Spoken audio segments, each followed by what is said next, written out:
हाय guys, अस्सलाम वालेकुम। Welcome to expert engineers. आज का हमारा टॉपिक है star delta forward reverse starter. तो गाइस, इसमें हम सबसे पहले star delta forward reverse starter की पावर डायग्राम सीखेंगे, फिर उसके बाद इसकी कंट्रोल डायग्राम, और देन हम इसे इम्प्लीमेंट करेंगे ई प्लान पे।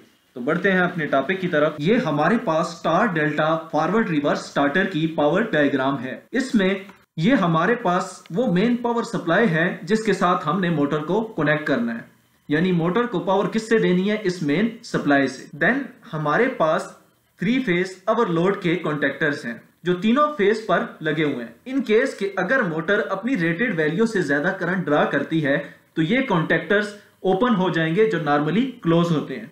जब ये ओपन होंगे तो ये 3 फेज मेन सप्लाई को मोटर से डिस्कनेक्ट कर देंगे। और ये कब होगा? जब हमारे पास मोटर ओवरलोड करंट ड्रा करेगी, यानी कि मोटर अपनी रेटेड वैल्यू से ज्यादा करंट ड्रा करेगी। हर मोटर की एक रेटेड वैल्यू होती है करंट की, और अगर उससे ज्यादा वो ड्रा करे तो उसकी वाइंडिंग के जलने का खतरा होता है। इसलिए मोटर को ये 3 फेज ओवरलोड रिले कॉन्टेक्टर्स जो है ये क्या करेंगे? मेन सप्लाई से डिस्कनेक्ट कर देंगे। अब ये कॉन्टेक्टर्स ओपन कैसे होंगे?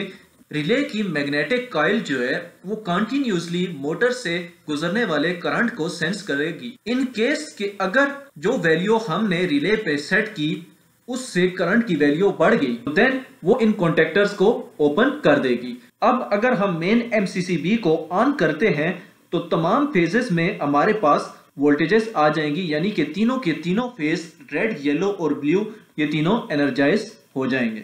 अब सवाल ये आता है कि मोटर को फॉरवर्ड में कैसे कनेक्ट करेंगे और रिवर्स में कैसे कनेक्ट करेंगे। ये हमारे पास 3 फेज मोटर है, यानी कि इसमें 3 फेज वाइंडिंग होती है। अब ये फर्स्ट वाइंडिंग का स्टार्टिंग पॉइंट है U1 और इसका एंडिंग पॉइंट क्या है? U2। सेकेंड वाइंडिंग का स्टार्टिंग पॉइंट है V1 और उसका एंडिंग पॉइंट क्या है? V2। इसी तरह थर्ड वाइंडिंग का स्टार्टिंग पॉइंट क्या है? W1 और इसका एंडिंग पॉइंट क्या है? W2। अब हमारे पास नॉर्मल सीक्वेंस होता है रेड, येलो एंड ब्लू, यानी RYB। अब मोटर को अगर फॉरवर्ड में कनेक्ट करना हो तो हम रेड फेज को कनेक्ट कर देंगे U1 के साथ, येलो फेज को कनेक्ट कर देंगे V1 के साथ, और ब्लू फेज को कनेक्ट कर देंगे W1 के साथ। और अगर इसी मोटर को हमने रिवर्स में कनेक्ट करना हो तो हम कोई भी 2 फेज इंटरचेंज कर देंगे। लेट्स सपोज हमने रेड फेज को इंटरचेंज कर दिया ब्लू फेज के साथ। तो जब रेड फेज को ब्लू फेज के साथ इंटरचेंज करेंगे तो अब मेन सप्लाई का ब्लू फेज किसके साथ कनेक्ट हो गया? मोटर के रेड फेज के साथ। और मेन सप्लाई का रेड फेज किसके साथ कनेक्ट हो गया? मोटर के ब्लू फेज के साथ। यानी कि हमने W1 और U1 इन दोनों के कनेक्शन मेन सप्लाई के साथ इंटरचेंज कर दिए। जो पहले रेड के साथ कनेक्ट था वो अब ब्लू के साथ कनेक्ट है, और जो पहले ब्लू के साथ कनेक्ट था वो अब रेड के साथ कनेक्ट है। तो इस तरह आप कोई भी 2 फेज इंटरचेंज करेंगे इस मोटर के तो ये मोटर फॉरवर्ड की जगह रिवर्स में चलना शुरू हो जाए। अब सवाल ये आता है कि ये स्टार और डेल्टा कनेक्शंस क्यों यूज किए जाते हैं? एक मोटर को स्टार में क्यों स्टार्ट किया जाता है और फिर उसे डेल्टा पे क्यों शिफ्ट किया जाता है? तो हमारे पास कोई भी इंडक्शन मोटर है, 3 फेज इंडक्शन मोटर है, उसका स्टार्टिंग करंट 5 to 7 टाइम्स होता है फुल लोड करंट के। इस स्टार्टिंग करंट को रिड्यूस करने के लिए हम मोटर को स्टार में स्टार्ट करते हैं।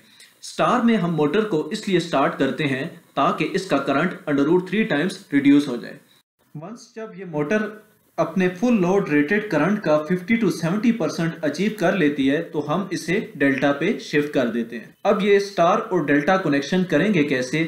इसके लिए हम पहले स्टार और डेल्टा कनेक्शंस को समझते हैं। अब बिल फर्स्ट मान लीजिए कि ये रेड, येलो और ब्लू, और यहाँ पर ये रेड, येलो और ब्लू ये तीनों फेज हैं मोटर के। ये डेल्टा में कनेक्टेड है और ये स्टार में कनेक्टेड है। अब मोटर को स्टार में कनेक्ट करने के लिए इसकी रेड फेज वाइंडिंग के स्टार्टिंग पॉइंट को किससे कनेक्ट कर देंगे? रेड फेज से, मेन सप्लाई के। इसी तरह इसकी येलो फेज वाइंडिंग के स्टार्टिंग पॉइंट को किससे कनेक्ट कर देंगे? येलो फेज सप्लाई के साथ। और इसी तरह इसकी ब्लू फेज वाइंडिंग के स्टार्टिंग पॉइंट को किससे कनेक्ट कर देंगे? मेन सप्लाई के ब्लू फेज से। तीनों वाइंडिंग्स के एंडिंग पॉइंट्स को आपस में शार्ट कर देंगे और ये हमारे पास आ जाएगा स्टार पॉइंट। बहुत ही सिंपल, यानी स्टार्टिंग पॉइंट रेड फेज का मेन सप्लाई के रेड फेज के साथ। इसी तरह येलो फेज वाइंडिंग का स्टार्टिंग पॉइंट मेन सप्लाई की येलो फेज वाइंडिंग से, और ब्लू फेज वाइंडिंग का स्टार्टिंग पॉइंट मेन सप्लाई की ब्लू फेज वाइंडिंग से। और इन तीनों वाइंडिंग के एंडिंग पॉइंट्स को हम क्या कर देंगे, आपस में शार्ट कर देंगे। तो चलते हैं अपनी मेन पावर डायग्राम की तरफ, उसमें से समझते हैं कि स्टार कनेक्शन कैसे होगा। अब बिल फर्स्ट, ये मोटर की रेड फेज वाइंडिंग है, यानी U1 स्टार्टिंग टर्मिनल है उसका और U2 उसका एंडिंग टर्मिनल है। इसी तरह V1 स्टार्टिंग पॉइंट है येलो फेज वाइंडिंग का और V2 एंडिंग पॉइंट है येलो फेज वाइंडिंग का। इसी तरह W1 स्टार्टिंग पॉइंट है ब्लू फेज वाइंडिंग का और W2 एंडिंग पॉइंट है ब्लू फेज वाइंडिंग का। अब स्टार कनेक्शन में हमने पढ़ा कि रेड फेज वाइंडिंग का स्टार्टिंग पॉइंट हम किससे कनेक्ट करेंगे, मेन सप्लाई के रेड फेज से। येलो फेज वाइंडिंग का स्टार्टिंग पॉइंट किससे कनेक्ट करेंगे, मेन सप्लाई के येलो फेज से। और ब्लू फेज वाइंडिंग का स्टार्टिंग पॉइंट किससे कनेक्ट करेंगे, मेन सप्लाई के ब्लू फेज से। और इन तीनों वाइंडिंग के एंड टर्मिनल्स को आपस में क्या कर देंगे, शार्ट कर देंगे। अब ये हमारे पास आ रहा है रेड फेज वाइंडिंग का एंड पॉइंट, ये है हमारे पास येलो फेज वाइंडिंग का एंड पॉइंट, और ये है हमारे पास ब्लू फेज वाइंडिंग का एंड पॉइंट। तो स्टार में कनेक्ट करने के लिए इनके एंड पॉइंट्स को आपस में शार्ट कर देंगे, यानी कि हम इन कॉन्टेक्टर्स को जो नॉर्मली ओपन है क्लोज करेंगे, तो हमारे पास मोटर किस में कनेक्ट हो जाएगी, स्टार में। अब अगर आपने मोटर को फॉरवर्ड स्टार में चलाना हो या रिवर्स स्टार में चलाना हो, स्टार कनेक्शन सेम रहेगा। जस्ट आप इसके 3 टर्मिनल्स को शार्ट करेंगे और रिमेनिंग 3 टर्मिनल्स जो है इसकी वाइंडिंग के, उन्हें किससे कनेक्ट कर देंगे, मेन पावर सप्लाई से। अब आते हैं डेल्टा कनेक्शन की तरफ। ये हमारे पास फर्स्ट फेज वाइंडिंग है, यानी रेड फेज वाइंडिंग, ये सेकंड फेज वाइंडिंग है यानी येलो फेज वाइंडिंग, और ये थर्ड फेज वाइंडिंग है यानी blue phase winding. Bill first red winding का स्टार्टिंग पॉइंट क्या है, ये R से रिप्रेजेंट कर दिया। येलो वाइंडिंग का स्टार्टिंग पॉइंट क्या है, ये Y से, और ये ब्लू वाइंडिंग का स्टार्टिंग पॉइंट क्या है, ये B से। ये तीनों वाइंडिंग के स्टार्टिंग पॉइंट्स ये हम किससे कनेक्ट कर देंगे, 3 फेज पावर सप्लाई से। अब फर्स्ट फेज वाइंडिंग का ending point second phase winding के स्टार्टिंग पॉइंट से। इसी तरह सेकेंड फेज वाइंडिंग का ending point third phase winding के स्टार्टिंग पॉइंट से कनेक्ट कर दें, और थर्ड फेज वाइंडिंग का ending point first phase winding के स्टार्टिंग पॉइंट से कनेक्ट कर देंगे। तो इस तरह हमारे पास डेल्टा कनेक्शन बन जाएगा, यानी कि फर्स्ट फेज वाइंडिंग का ending terminal second phase winding के स्टार्टिंग टर्मिनल से, सेकेंड फेज वाइंडिंग का ending terminal third phase winding के स्टार्टिंग टर्मिनल से, और थर्ड फेज वाइंडिंग का ending terminal first phase winding के स्टार्टिंग टर्मिनल से। तो ये हमारे पास डेल्टा कनेक्शन बन जाएगा। इसे मेन पावर डायग्राम में समझेंगे कि कैसे होता है ये। तो गाइस, ये हमारे पास 3 फेज मोटर है। अब हम ये देखेंगे कि हम अपनी मोटर को डेल्टा में कैसे चला सकते हैं। तो डेल्टा में चलाने के लिए हमने रेड फेज का एंडिंग पॉइंट किससे कनेक्ट करना है, येलो फेज के स्टार्टिंग पॉइंट से। इसी तरह येलो फेज का एंडिंग पॉइंट ब्लू फेज के स्टार्टिंग पॉइंट से, और ब्लू फेज का एंडिंग पॉइंट रेड फेज के स्टार्टिंग पॉइंट से हमने कनेक्ट करना है। लेट्स सपोज हम अपनी मोटर को फॉरवर्ड डेल्टा में ऑन करते हैं, यानी कि ये कॉन्टेक्टर्स भी ऑन होंगे और ये कॉन्टेक्टर्स भी ऑन पोजीशन में होंगे। तो देखते हैं हमारा कनेक्शन। ये हमारे पास रेड फेज है, इसका एंडिंग पॉइंट हमने किससे कनेक्ट करना था, येलो फेज के स्टार्टिंग पॉइंट से। तो ये रेड फेज का एंडिंग पॉइंट है, ये हम किससे कनेक्ट कर देंगे, येलो फेज के स्टार्टिंग पॉइंट से। इसी तरह येलो फेज का एंडिंग पॉइंट हम किससे कनेक्ट कर देंगे, ब्लू फेज के स्टार्टिंग पॉइंट से, और ब्लू फेज का एंडिंग पॉइंट किससे कनेक्ट कर देंगे, रेड फेज के स्टार्टिंग पॉइंट से। तो ये हमारे पास मोटर फॉरवर्ड डेल्टा में स्टार्ट हो जाएगी। अब हमने अपनी मोटर को रिवर्स डेल्टा में ऑपरेट करवाना है, तो कुछ टाइम के लिए आप ये वाले कनेक्शंस इग्नोर कर दें। अगर रिवर्स में मोटर ऑपरेट कर रही है तो फर्स्ट फेज हमारे पास कौन सा होगा, ब्लू फेज, सेकंड फेज कौन सा होगा, येलो, और थर्ड फेज कौन सा होगा, रेड। ब्लू का एंड पॉइंट येलो के स्टार्टिंग पॉइंट से कनेक्ट करेंगे। इसी तरह येलो का एंड पॉइंट रेड के स्टार्टिंग पॉइंट से कनेक्ट करेंगे, और रेड का एंड पॉइंट ब्लू के स्टार्टिंग पॉइंट से। तो ये हमारे पास इसके कनेक्शन हो जाएंगे। इस तरह हमारी मोटर रिवर्स डेल्टा में ऑपरेट करेगी। अब पावर डायग्राम हमारी कंप्लीट हो गई है, तो लिहाजा अब हम स्टार्ट करेंगे कंट्रोल डायग्राम। तो बढ़ते हैं कंट्रोल डायग्राम की तरफ। तो गाइस गौर करें तो ये लेफ्ट साइड पर हमारे पास क्या है, पावर डायग्राम जो हमने सीखी, और ये राइट साइड पर हमारे पास क्या है, कंट्रोल डायग्राम या कंट्रोल सर्किट।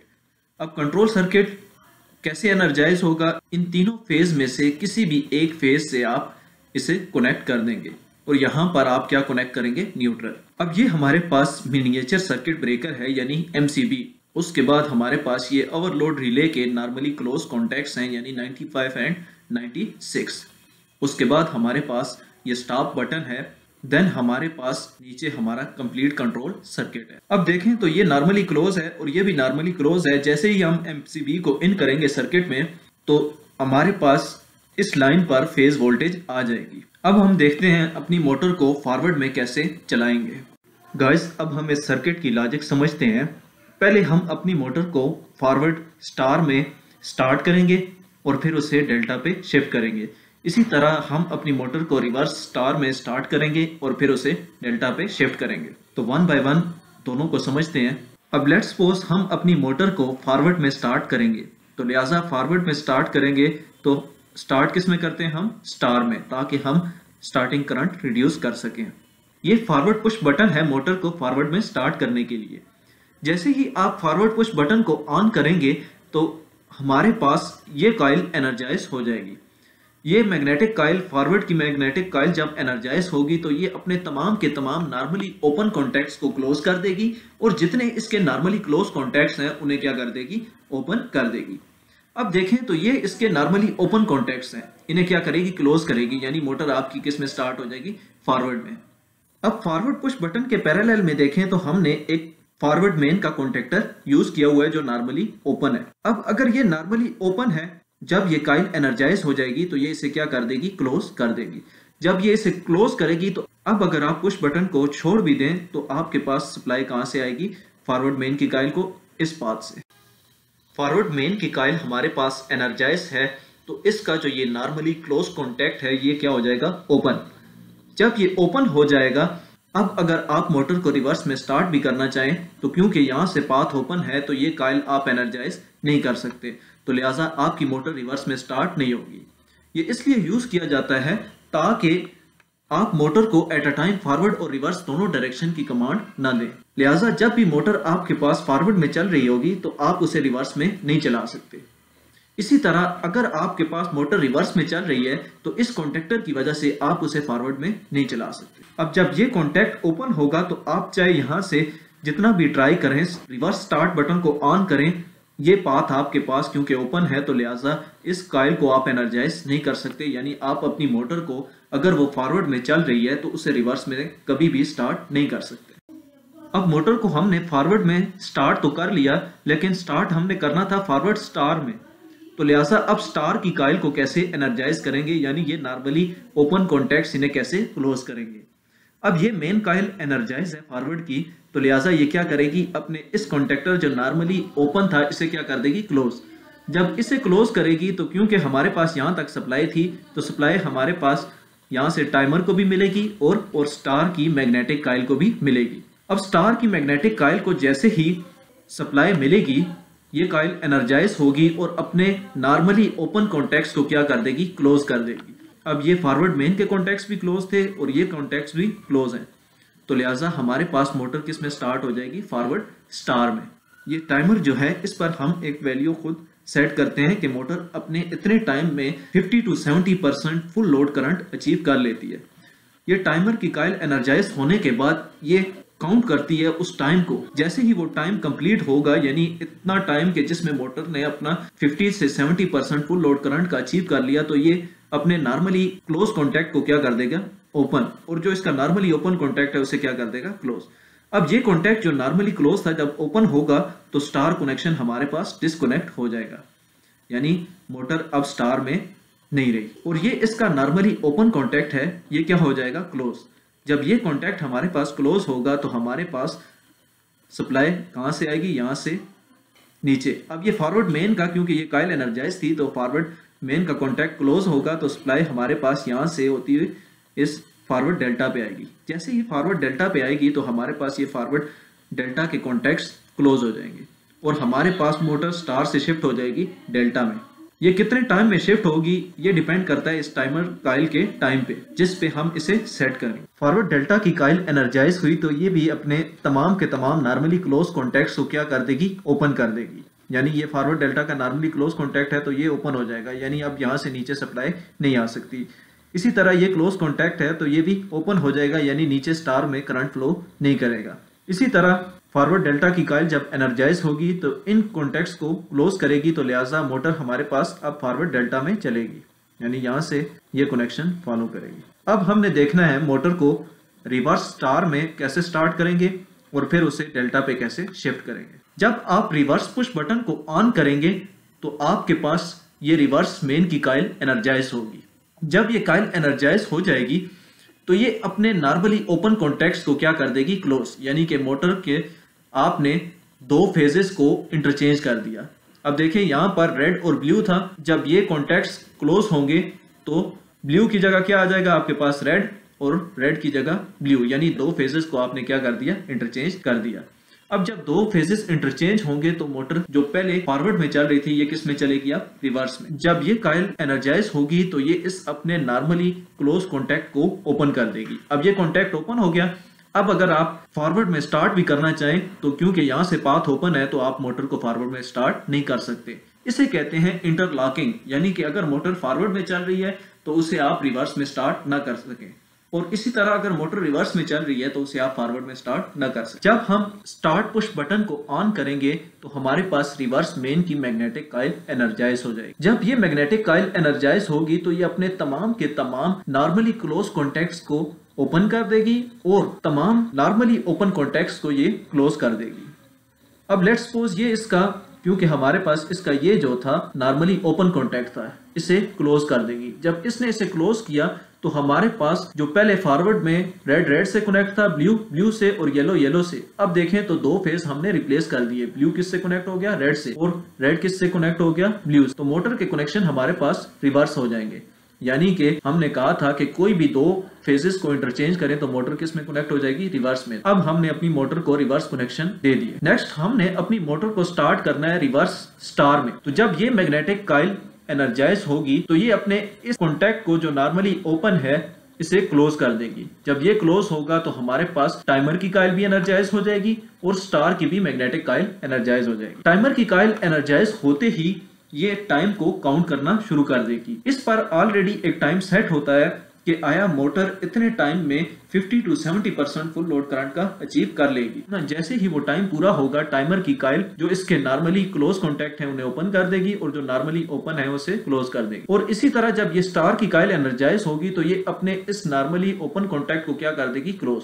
जब ये इसका नॉर्मली ओपन कॉन्टैक्ट क्लोज होगा तो क्योंकि रिवर्स मेन तो पहले से क्लोज था, अब ये स्टार के कॉन्टैक्टर्स भी क्लोज हो गए। जब रिवर्स मेन भी क्लोज हो गया, स्टार के कॉन्टैक्टर्स भी क्लोज हो गए, मोटर हमारे पास रिवर्स स्टार में स्टार्ट हो जाएगी। अब टाइमर की कॉइल साथ साथ चेक करेगी उस टाइम को कि जो इस पर ऑलरेडी सेट है। जैसे ही वो टाइम पूरा होगा तो ये अपने इस नॉर्मली क्लोज कॉन्टैक्ट को ओपन कर देगी। जो ये स्टार कनेक्टर्स क्लोज हुए थे ये क्या हो जाएंगे, अब ओपन हो जाएंगे। और इसी तरह ये टाइमर का कॉन्टैक्ट जो नॉर्मली ओपन था ये क्या हो जाएगा, क्लोज। जब ये क्लोज होगा, ये रिवर्स मेन पहले से क्लोज है, तो हमारे पास मोटर किस में स्टार्ट हो जाएगी, रिवर्स डेल्टा में, क्योंकि रिवर्स डेल्टा की कॉइल एनर्जाइज होगी। एनर्जाइज होते ही ये अपने रिवर्स डेल्टा के नॉर्मली ओपन कॉन्टैक्ट्स को क्लोज कर देगी, इन्हें ओपन कर देगी, तो लिहाजा मोटर अब स्टार में नहीं चल सकती। तो ये हमने देखा, पहले हमने अपनी मोटर को फॉरवर्ड स्टार में ऑन किया और फिर हमने फॉरवर्ड डेल्टा पे शिफ्ट किया। इसी तरह फिर हमने अपनी मोटर को रिवर्स स्टार में ऑन किया और फिर उसे स्टार से रिवर्स डेल्टा पे शिफ्ट कर दिया। इनमें टाइमर जो है ये स्टार से डेल्टा पे शिफ्ट करता है और ये फॉरवर्ड डेल्टा और रिवर्स डेल्टा ये वो मैग्नेटिक कॉइल्स हैं जो इन कॉन्टैक्टर्स को क्लोज करती हैं। फॉरवर्ड मेन और रिवर्स मेन की मैग्नेटिक कॉइल्स ये हैं जो इन कॉन्टैक्टर्स को ऑन करती हैं। ये था हमारा star delta forward reverse motor starter circuit. ये था हमारा पार्ट 1 के जिसमें हमने star delta forward reverse starter को डिस्कस किया। इंशाल्लाह नेक्स्ट पार्ट में हम इसे ई प्लान पे इम्प्लीमेंट करेंगे। Okay guys, thank you so much for watching. Do subscribe, share and like this video.